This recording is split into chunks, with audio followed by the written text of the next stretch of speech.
The Ministry of Industry, Commerce, Agriculture and Fisheries performance in the 2018-19 fiscal year was exceptional, with 4.2% growth in the sector and a 7.2% contribution to GDP.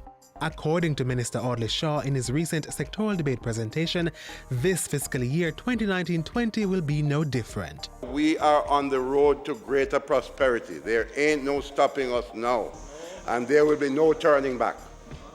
We intend to grow our industries, the agricultural industry, the micro, small and medium-sized businesses, the manufacturing and services sectors. In the agriculture sector, support is being given to new and emerging industries such as bamboo, cannabis, castor bean, and even mangoes. These products, Mr. Speaker, are part of the vision for a new agro-based industry in a new Jamaica on the road to increased economic growth and job creation. In bringing this vision to the forefront, Jamaica is set to export its first shipment of mangoes to the United States this May under the Mango Irradiation Program. Minister Shaw says 3 farms have received approval to export, while another 12 are currently being processed. The ministry will provide assistance by waiving the fees associated with inspection, storage and usage of the plant quarantine produce inspection facilities for the 1-year period, May this year to May of next year. Only approved mango exporters to the USA will be eligible for this waiver at an estimated value of $1 million per exporter for the year. The Jamaican castor oil is aggressively being sought after by overseas markets, so the ministry is establishing the island's first castor bean orchard. 2,000 acres of land have already been identified in Mitchelltown, Clarendon for this project.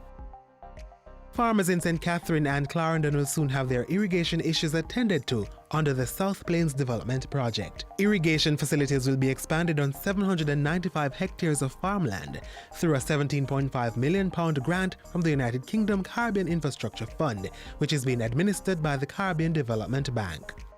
The ministry, through the revitalized Trust for Agricultural Production, will provide incentives for small farmers in a number of areas, including Irish potatoes, sweet potatoes, peppers, sweet corn, dasheen, cassava, yams, sorrel, spices, strawberries, pineapples, onions, and other condiments and livestock such as small ruminants.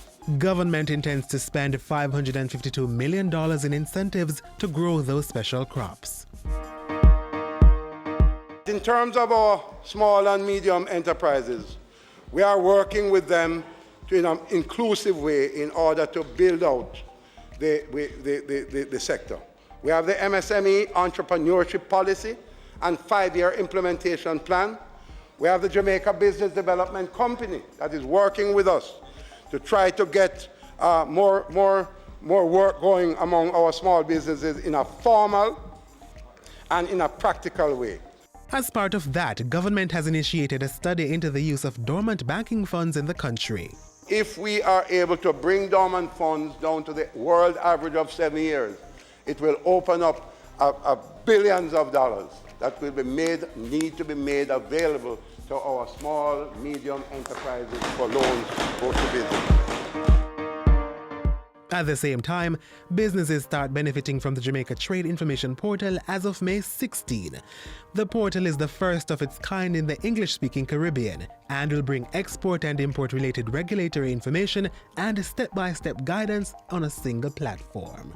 The Trade Information Portal has a rich database, including standards, procedures, tariff, fees, taxes, levies, and applicable penalties, various authorizations, inspections, and verifications. Several pieces of legislation will also be undertaken this fiscal year to allow for ease of doing business in Jamaica. We have a number of important legislation to work on for the new year.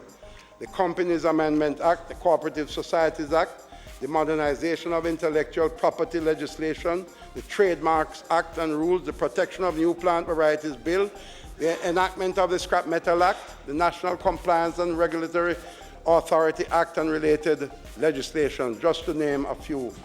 The role of government in engendering growth and prosperity is crystal clear. And so my ministry, under our watch and in collaboration with my colleague ministers, Hutchinson and Green, will continue to create the enabling environment for individuals and businesses to thrive and create wealth for themselves, their families, communities, and their country.